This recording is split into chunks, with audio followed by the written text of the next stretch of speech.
El cuerpo humano es una máquina maravillosa de precisión, casi nunca nos detenemos a pensar. Está formada por 20 o 30 trillones de células que trabajan de una manera concertada, de tal manera que la buena salud es el resultado de la sinergia, o sea, del trabajo coherente de todas y cada una de esas células.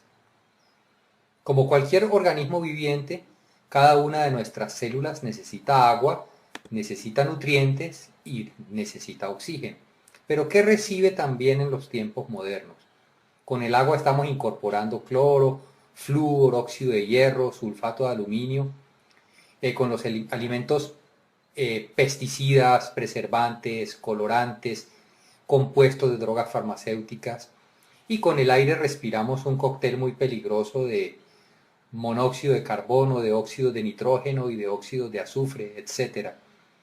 Desde que comenzó la revolución industrial 200 años atrás, hemos fabricado más de 112.000 productos que reciben el nombre de xenobióticos, que quiere decir ajenos a la vida. Y resulta que nuestros organismos sencillamente no saben qué hacer con muchas de esas moléculas que producimos y que estamos incorporando.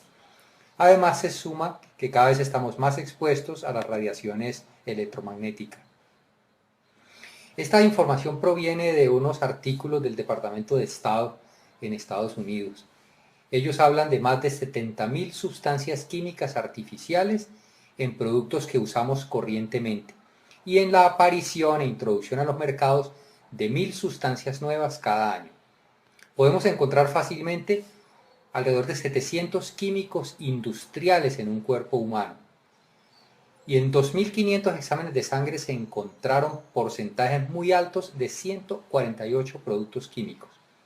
Y la Escuela de Salud Pública de la Universidad de Columbia estima que el 95% del cáncer es causado por dietas que contienen cantidades excesivas de toxinas. Por un lado, estamos incorporando tóxicos. Es la moraleja de hasta dónde hemos avanzado. ¿Qué ocurre a nivel celular dentro de nosotros? Dentro de cada una de nuestras células hay unos organelos que se llaman mitocondrias. En esas mitocondrias se produce el combustible celular, que se llama adenosíntrifosfato, ATP. ¿A partir de qué? A partir de los metabolitos simples. Los metabolitos simples son simplemente los nutrientes que vienen de toda la digestión de los alimentos. Nosotros consumimos carbohidratos, consumimos proteínas, consumimos aminoácidos. El estómago, los ácidos del estómago y el proceso digestivo convierten, o sea, desmontan todas esas moléculas en moléculas más sencillas, las entregan a cada una de las células y a partir de esos metabolitos simples, como se conocen, las mitocondrias fabrican ATP, que es simplemente la gasolina de las células. El ATP es la principal forma de energía que utilizan las células para realizar su trabajo biológico. Podemos decir de una manera más o menos metafórica que nada al interior de la célula se mueve sin ATP. Es decir, el ATP proporciona la energía para el trabajo biológico útil de cada una de las células. La molécula de ATP está formada por una base nitrogenada que se llama adenina, que está unida al carbono 1 de un azúcar que se llama ribosa, y ese azúcar que se llama ribosa en su carbono 5 enlaza 3 grupos fosfatos de alta energía. ¿Qué nos interesa retener en nuestra mente en este momento?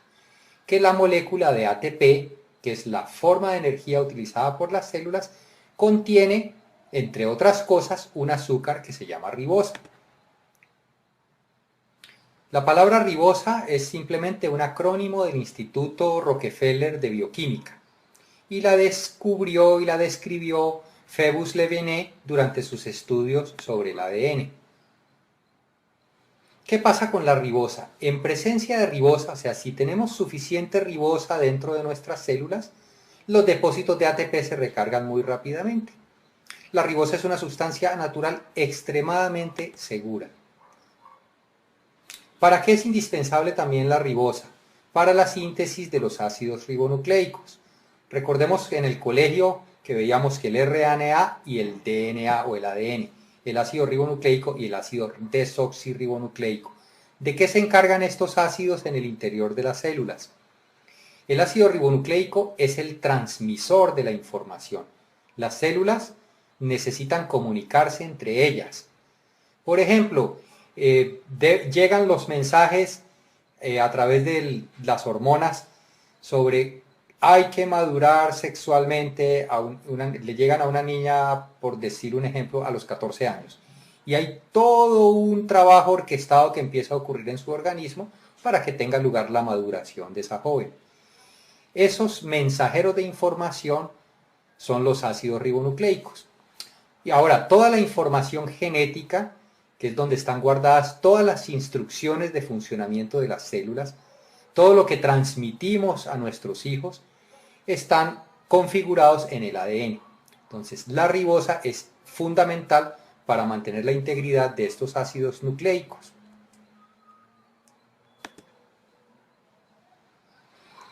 Ahora, en ese proceso de producir energía, las células convierten esos metabolitos simples en ATP y para eso necesitan oxígeno. Esa reacción química se llama oxidación. Durante la oxidación, algunos átomos del oxígeno que utilizamos, alrededor de un 5 o 7% de esos átomos, pierden un electrón y se tornan muy reactivos. Esos oxígenos tenían 8 electrones en su órbita externa, pierden uno, quedan con 7 electrones y se vuelven muy agresivos, con una capacidad muy grande de oxidar. Esos átomos de oxígeno reactivo necesitan robar un electrón para equilibrarse. Entonces, ¿qué empiezan a hacer alrededor? A causar daños. Estos átomos de oxígeno reactivo inicialmente reciben el nombre de radicales libres. Hay varias generaciones de radicales libres, cada vez más agresivas la una después de la otra. La primera generación de radicales libres se llama radical superóxido y son potencialmente peligrosos. ¿Por qué? Si no se neutralizan oportunamente, generan una reacción en cadena conocida como estrés oxidativo. El organismo tiene un balance muy delicado entre la oxidación y la reducción. En un proceso de oxidación, ¿qué ocurre? Una entidad química entrega electrones, o sea, pierde electrones. Esa entidad se oxida. La otra recibe electrones. Esa entidad se reduce. Ahora, el estrés oxidativo ocurre cuando la capacidad del organismo de neutralizar sus radicales libres es menor que la producción de esos radicales libres. Es decir, empiezan a ocurrir como pequeños fuegos dentro de la célula. Si esos fuegos no se apagan oportunamente, pues forman un incendio. El estrés oxidativo es el incendio que empieza a desbordarse dentro de nosotros mismos. Y ese estrés oxidativo puede dañar muchas moléculas de los lípidos, que son las grasas, que cubren las membranas celulares, de las proteínas que hacen parte y de las proteínas que hacen parte del ADN. O sea, esos átomos de oxígeno reactivo que se conocen con el nombre de radicales libres y que empiezan a generar otros radicales libres más agresivos, le roban electrones a todas las estructuras del ADN y de las membranas celulares y empiezan a ocasionar daño en nuestro interior, daño celular. Este es un listado de especies reactivas de oxígeno y de especies de oxígeno y nitrógeno reactivas, es decir, de radicales libres, que arrancan como radicales superóxidos y van evolucionando hacia formas químicas cada vez más agresivas, cada vez capaces de causar daños más contundentes dentro de nuestras células. Leíamos que cada día nuestras células soportan el ataque de 10.000 a 1.000.000 de radicales libres. ¿Qué ocurre, por ejemplo, con un deportista? Un deportista de alto rendimiento o una persona que haga ejercicio intensamente en algún momento. Está utilizando 10 o 15 veces más moléculas de oxígeno. Entonces está produciendo 10 o 15 veces más radicales libres. Los buzos, por ejemplo, los buzos están respirando aire a presión. Cuando están a 10 metros están utilizando aire a 2 atmósferas, cuando están a 20 metros a 3 atmósferas. Entonces están utilizando mucho más moléculas de oxígeno que si respiraran normalmente en la superficie. Entonces, al menos teóricamente, están produciendo mucho más radicales libres. Los montañistas tenemos una presión parcial de oxígeno mucho menor en las alturas, porque la presión atmosférica es menor. Hay un fenómeno fisiológico que ocurre cuando estamos subiendo la montaña. Se llama respuesta hiperventilatoria a la altitud. Es decir, respiramos más veces para tratar de mantener nuestra presión de oxígeno arterial en unos niveles razonables. Entonces empezamos a consumir muchas moléculas de oxígeno y por lo tanto a producir mucho más radicales libres. Entonces, ¿qué ocurre cuando se desborda esa producción de radicales libres? Cuando esa producción de radicales libres desborda la capacidad del organismo de neutralizarlos, entramos en una fase de estrés oxidativo. ¿Y qué es el estrés oxidativo? El estrés oxidativo es el que dispara la inflamación. O sea, estrés oxidativo al final significa inflamación celular. Y muchas enfermedades comienzan como inflamación. Pensemos de dónde viene. Inflamación viene de la palabra latina flama, que significa fuego. La inflamación a nivel celular es como un fuego interior. Si esa inflamación no se neutraliza, no se apaga, sencillamente quema, destruye. ¿Qué ocurre cuando esa inflamación celular empieza a destruir las células y las células se ven obligadas a regenerarse una y otra vez y otra vez y otra vez? Resulta que dentro de las células, en la parte terminal de los cromosomas, existen unas estructuras que se llaman telómeros. Esos telómeros son los relojes que determinan el número de veces que cada célula puede replicarse, o sea, puede regenerarse. Entonces, cuando los radicales libres causan daños al ADN, empiezan a acelerar estos relojes biológicos. O sea, las células en su proceso de regenerarse una y otra vez, aceleran lo que se llama la apoptosis celular, que es una muerte celular programada. Cada célula tiene un programa en el cual le permite replicarse, regenerarse un determinado número de veces, como las 7 vidas del gato, para poner un ejemplo. Esas 7 vidas del gato se pueden consumir de una manera muy acelerada si estamos experimentando estrés oxidativo una y otra vez. O pueden simplemente gastarse de una manera mesurada y en tal caso tenemos un envejecimiento progresivo y no un envejecimiento degenerativo. El estrés oxidativo acelera los procesos degenerativos asociados al envejecimiento. ¿Por qué? Porque empieza a dañar las células, a obligarlas a regenerarse rápidamente una y otra vez y otra vez. ¿Qué daños genera el estrés oxidativo dentro del organismo? Puede promover la formación de tumores porque causa daños al DNA donde está guardada la información genética. Puede activar los ácidos procarcinógenos y puede alterar todos los sistemas antioxidantes del organismo, los que utilizan la vitamina C, los que utilizan la vitamina E. Hay ciertas emociones que también pueden desencadenar estrés oxidativo. Todos hemos experimentado cómo nos desgasta una angustia, cómo una rabia nos deja incluso con el sistema inmune bajito. Nos enfermamos fácilmente después de experimentar estrés, después de experimentar angustia. Pero, digamos, hasta ahora hemos tenido un panorama de cómo nos intoxicamos desde afuera y cómo también nosotros mismos producimos una forma de contaminación interior que se llama radicales libres. La naturaleza es muy sabia y ella balancea las cosas. O sea, para neutralizar los radicales libres, que son subproducto de nuestra producción de energía, y para desintoxicar las células, el organismo fabrica un antioxidante llamado glutatión. Le hemos puesto un antioxidante multipropósito porque cumple muchas tareas. El glutatión fue descubierto en 1888 por un científico francés, de Raifaide. Sin embargo, nosotros no habíamos oído hablar de glutatión. Más adelante vamos a ver por qué, si es tan importante, no sabíamos nada de glutatión, más allá de las comunidades de científicos. El glutatión está formado por 3 aminoácidos: glicina, glutamina y cisteína. O sea, el glutatión se produce dentro de cada una de nuestras células. De esos 3 aminoácidos, glicina, glutamina y cisteína, la cisteína es escasa y es rara en los alimentos. ¿Qué hace el glutatión? El glutatión tiene la habilidad de entregar un electrón de hidrógeno y neutralizar muchas formas de radicales libres, sin convertirse él a su vez en un radical libre. Recuerden que hablábamos de esos oxígenos reactivos que han perdido un electrón y necesitan recuperarlo. La molécula de glutatión le entrega un electrón de hidrógeno y equilibra nuevamente esos oxígenos reactivos o esas otras formas de radicales libres. Pero a su vez, él no se convierte en un radical libre por perder ese electrón, porque inmediatamente se junta con otra molécula de glutatión, forma disulfuro de glutatión y mediante una reacción química que se llama, por el uso de una enzima que se llama glutatión reductasa, recupera otra vez su forma de glutatión reducido.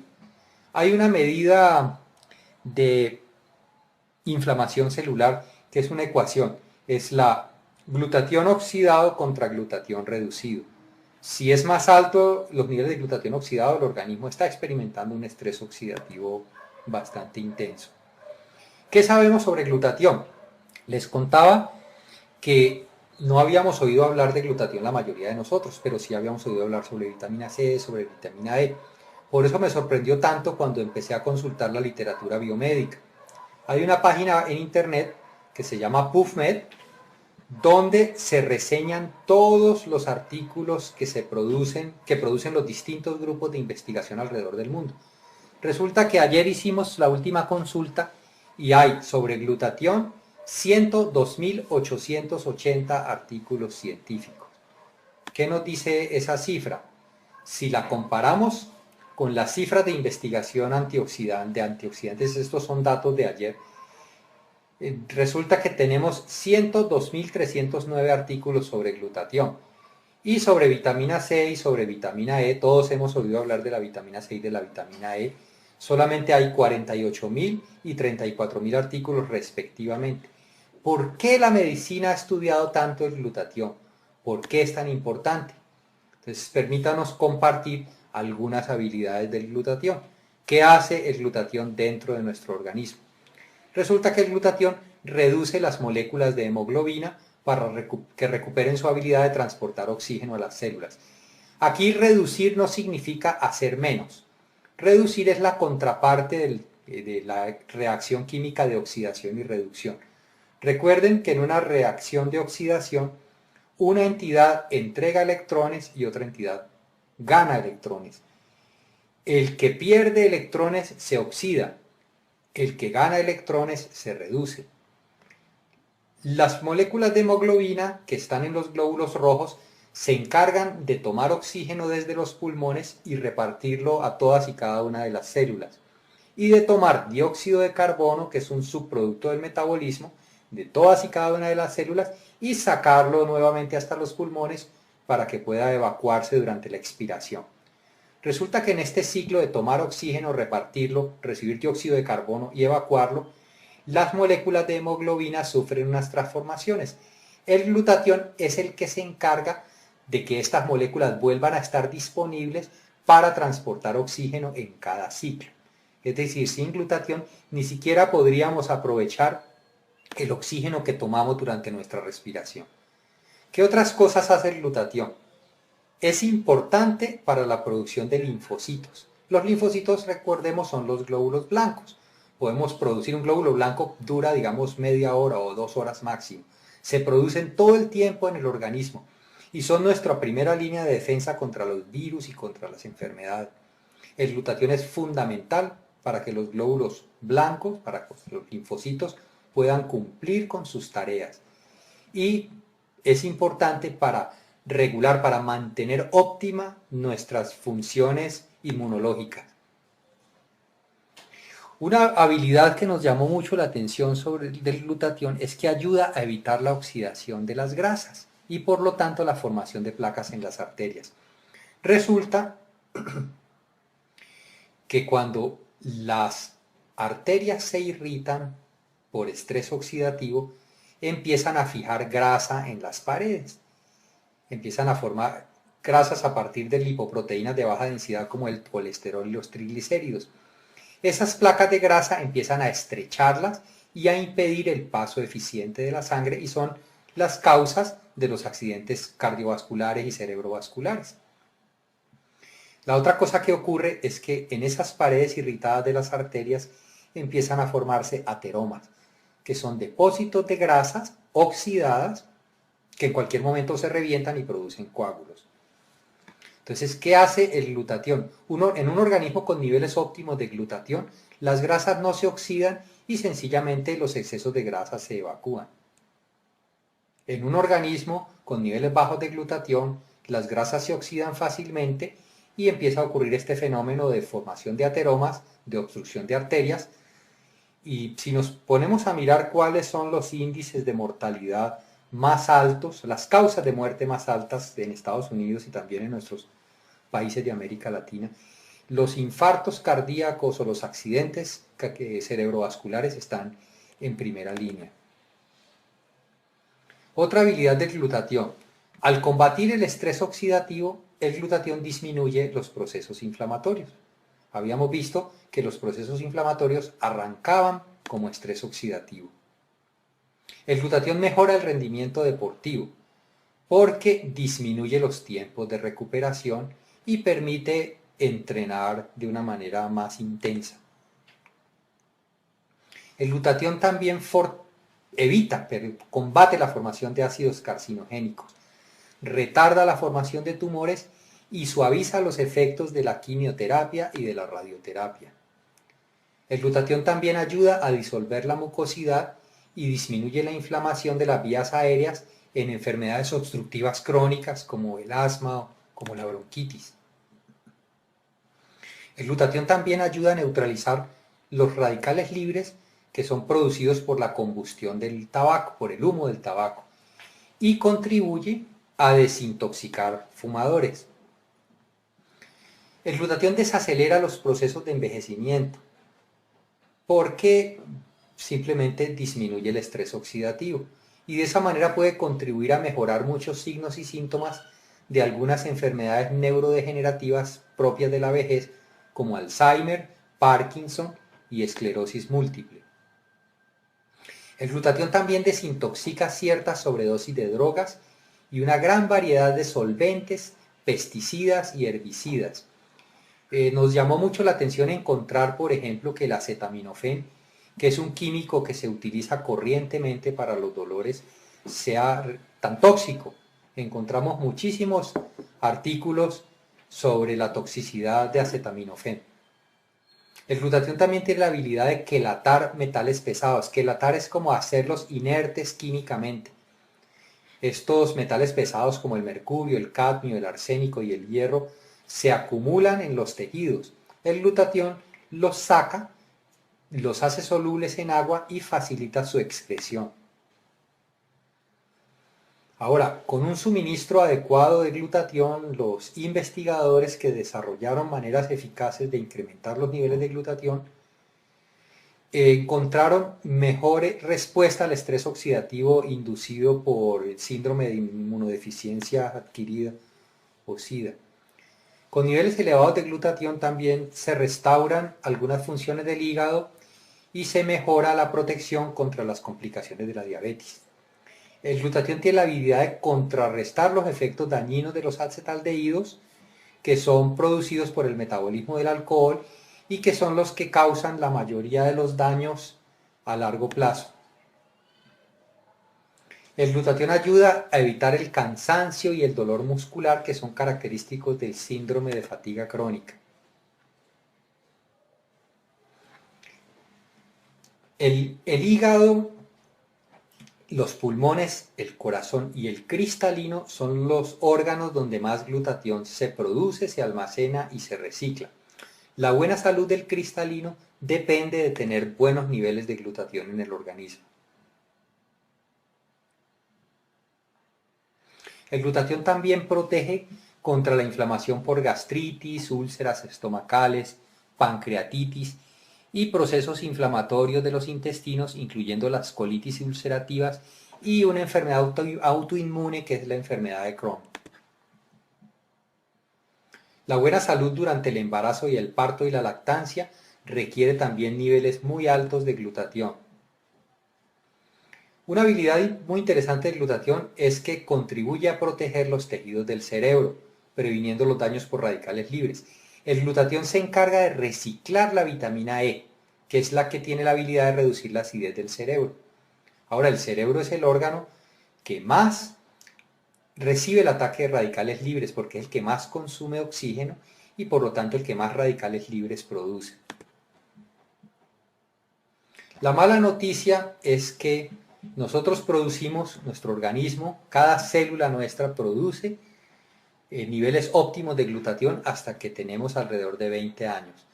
A partir de allí empezamos a producir cada vez menos glutatión, más o menos un 10 o 15% menos por década, un 1% menos por cada año. Mientras tanto, los niveles de estrés oxidativo suben. A medida que nuestros niveles de glutatión disminuyen, estamos más susceptibles al ataque por radicales libres y al ataque por los tóxicos que estamos incorporando cada día. Hay otros factores que contribuyen al agotamiento del glutatión, como nuestra exposición a toxinas, a oxidantes, a drogas, a sustancias xenobióticas, los procesos de envejecimiento, la inflamación crónica, las infecciones como el SIDA, la hepatitis, las enfermedades crónicas degenerativas, la polución, la pérdida de sueño, el estrés y el alcohol.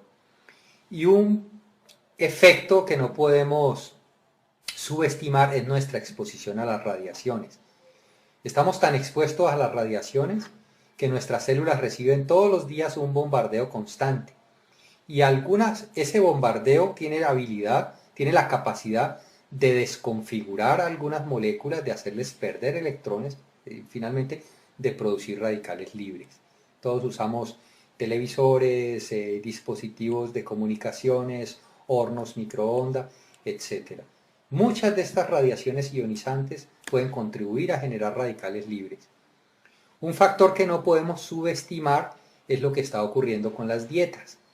Las dietas inadecuadas, especialmente el consumo de refritos hechos con aceites hidrogenados, pueden causar estrés oxidativo. Y estas dietas acidifican y provocan inflamaciones en el organismo. Los estudiosos de nutrición han empezado a llamar estas dietas inflamatorias. En resumen, hay más de 74 enfermedades asociadas a los bajos niveles de glutatión. Tenemos desde enfermedades cardiovasculares, pulmonares, neurológicas, oftalmológicas, inmunológicas, infecciosas, reumatológicas, oncológicas, dermatológicas. Si los niveles bajos de glutatión, esto está ampliamente documentado en la literatura médica, 74 o más enfermedades asociadas a los niveles bajos de glutatión. Ahora, ¿qué beneficios puede esperar un organismo al incrementar los niveles de glutatión? Se disminuyen los procesos inflamatorios, el organismo recupera la habilidad de desintoxicarse de metales pesados y de muchas sustancias químicas y de toxinas y de prácticamente todos los radicales libres conocidos. Los niveles altos de glutatión fortalecen el sistema inmunológico, incrementan los niveles de energía, aceleran la recuperación después del ejercicio extenuante, permiten incrementar los niveles de ejercicio, desaceleran los procesos de envejecimiento, mejora las funciones cardíaca, pulmonar, hepática y renal, incrementa la concentración y la claridad mental y mejora la recuperación del organismo durante el sueño. Ahora, ¿por qué ocurren por qué estos beneficios? O sea, no es que simplemente nos parece, eso se puede documentar, se puede probar con exámenes de laboratorio, aquí hay, digamos, algunos indicadores. Resulta que cuando se suben los niveles de glutatión, se incrementa significativamente el factor de crecimiento insulínico.